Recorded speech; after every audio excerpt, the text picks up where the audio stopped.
Hello students, कल आपने बच्चों महाकवि भूषण की जीवनी पढ़ी थी।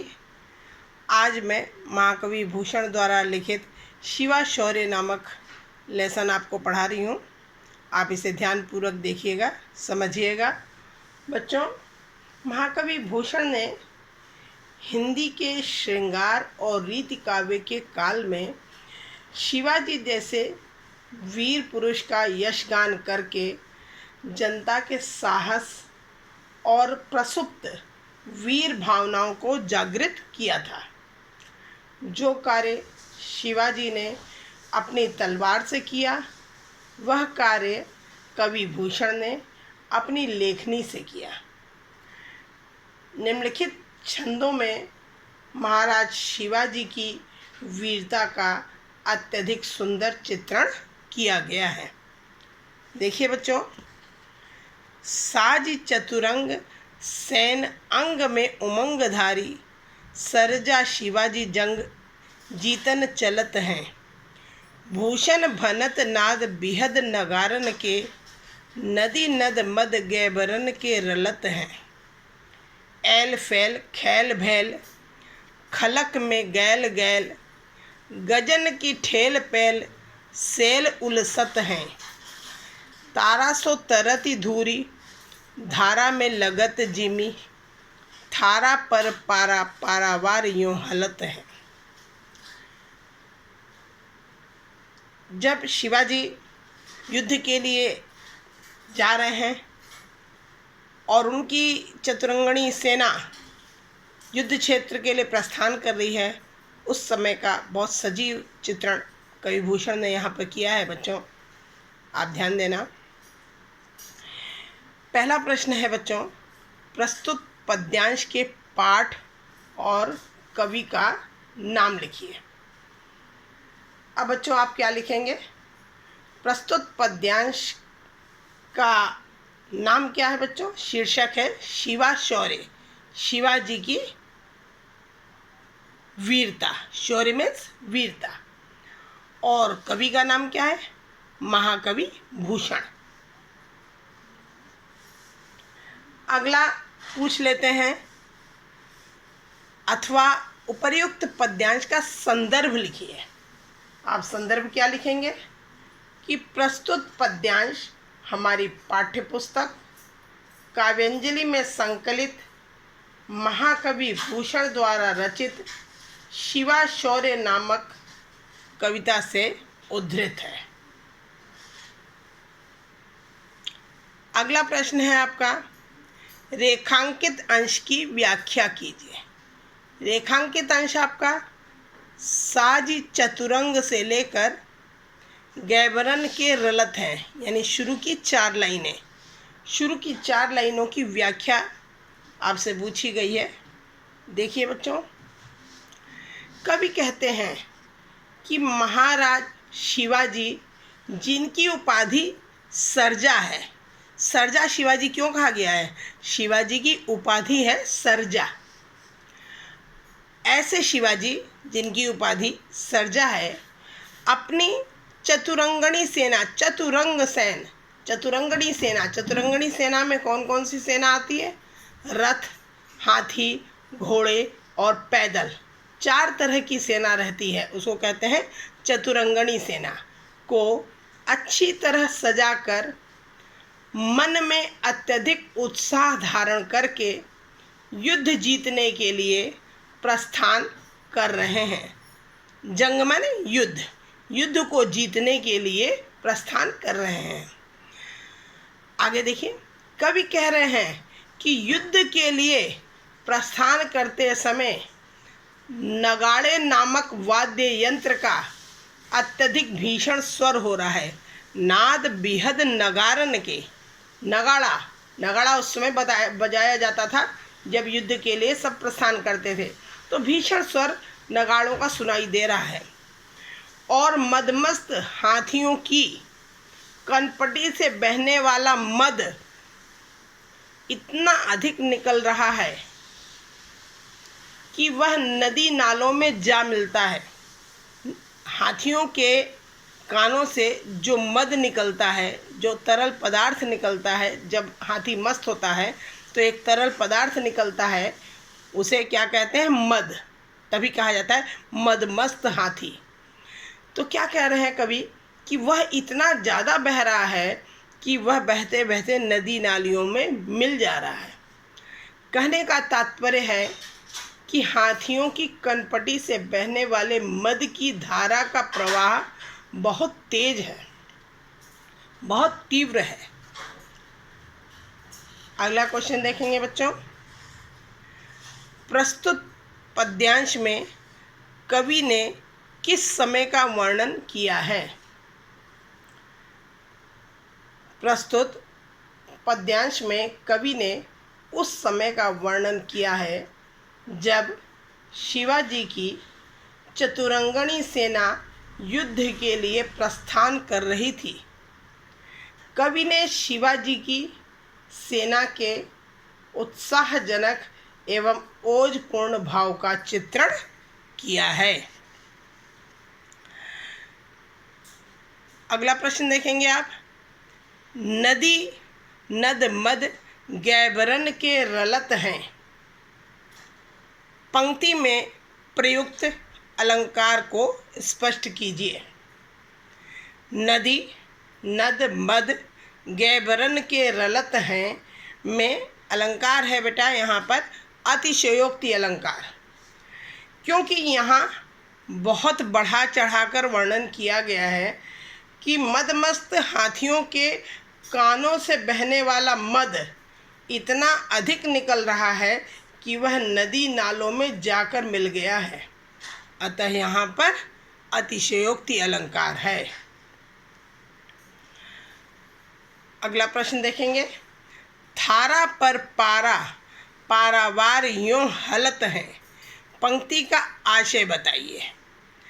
अब देखिए बच्चों, थारा पर पारा पारावार यों हलत हैं, प्रस्तुत पंक्ति का आशय है कि सेना के भार से, जो सेना लेकर शिवाजी युद्ध में जा रहे थे, उस सेना में इतना भार था कि पृथ्वी कांप उठी थी। और जब पृथ्वी कांप उठी तो समुद्र थाल पर रखे पारे के समान हिलने लगता है। जैसे थाली में पारा रख दिया जाए तो पारा हिलने लगता है, उसी प्रकार पृथ्वी के कांपने से समुद्र भी हिलने लगता है।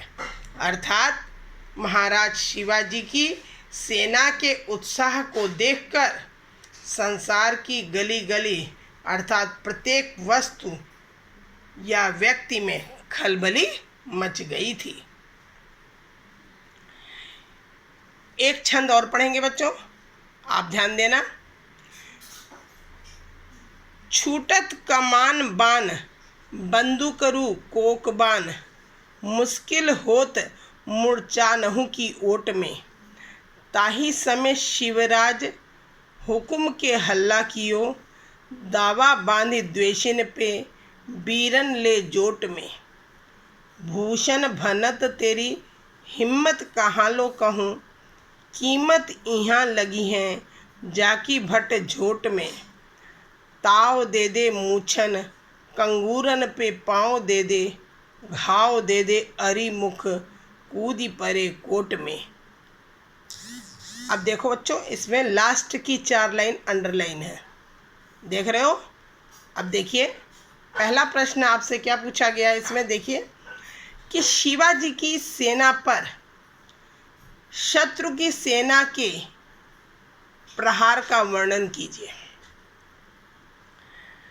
उत्तर देखिएगा कि शिवाजी की सेना पर शत्रु की सेना की ओर से भयंकर धनुष बाणों, बंदूकों और कोक बाण नामक प्रचंड शब्द भेदी बाणों से लगातार प्रहार किए जा रहे थे, जिससे शिवाजी की सेना को मोर्चे की ओट में भी अपनी रक्षा करना मुश्किल हो गया था। यह है कि मुश्किल होत मूर्छानहु की ओट में, यानी शिवाजी की सेना को मोर्चे की ओट में भी अपनी रक्षा करना मुश्किल हो रहा था। अगला प्रश्न है बच्चों, इसमें रेखांकित अंश की व्याख्या कीजिए। रेखांकित अंश मैंने बताया आपको, लास्ट की 4 लाइन। अब इसकी व्याख्या देखिएगा आप। भूषण कवि शिवाजी की वीरता की प्रशंसा करते हुए कह रहे हैं कि हे शिवाजी, तुम्हारे अदम्य साहस का मैं कहाँ तक वर्णन करूं, जिसकी वीरों के समूह में कीमत की कोई सीमा ही नहीं है। अर्थात शिवाजी के शौर्य का महत्व वीरों के समाज में बहुत अधिक सम्माननीय है। इसका वर्णन शब्दों में नहीं किया जा सकता। कवि कह रहे हैं कि तुम्हारी सेना के वीर अपने अंदर जोश उत्पन्न करने के लिए अपनी मूंछों पर ताव दे देकर और शत्रु के किले के कंगूरन पांव रख रख कर शत्रु का भयंकर संहार करते हुए किले के अंदर कूद पड़ते हैं। कूद पड़े कोट में, कोट मीन्स किला, अरि मीन्स शत्रु। समझ रहे हैं बच्चों? कवि ने शिवाजी की वीरता का आंखों देखा वर्णन अपनी कविता में किया है। उनका कहना है कि शिवाजी एवं उनकी सेना की युद्ध कला एवं वीरता अद्वितीय है। अगला प्रश्न देखिए, कवि ने शिवाजी की प्रशंसा करते हुए क्या कहा है?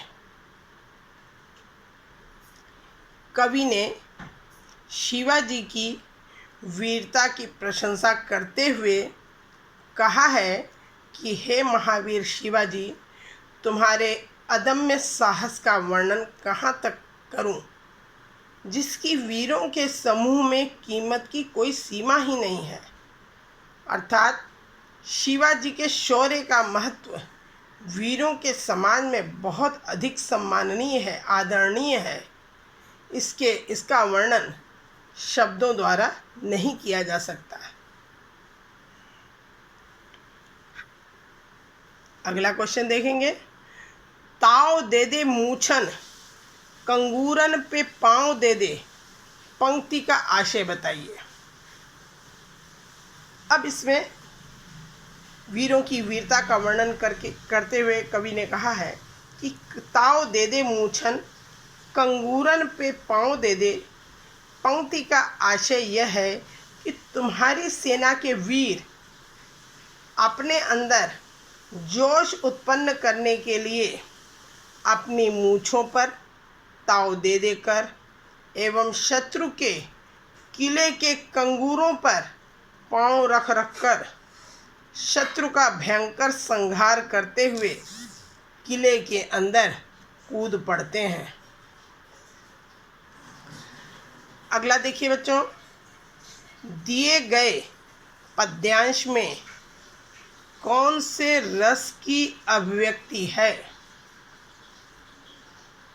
अब देखिए बच्चों कि कवि भूषण ने यहाँ महाराज शिवाजी और शत्रु पक्ष के बीच युद्ध का वर्णन किया है। किसका वर्णन है? शिवाजी और शत्रु पक्ष के बीच में युद्ध का वर्णन है। तो जहाँ युद्ध का वर्णन होता है वहाँ बच्चों कौन सा अलंकार होता है?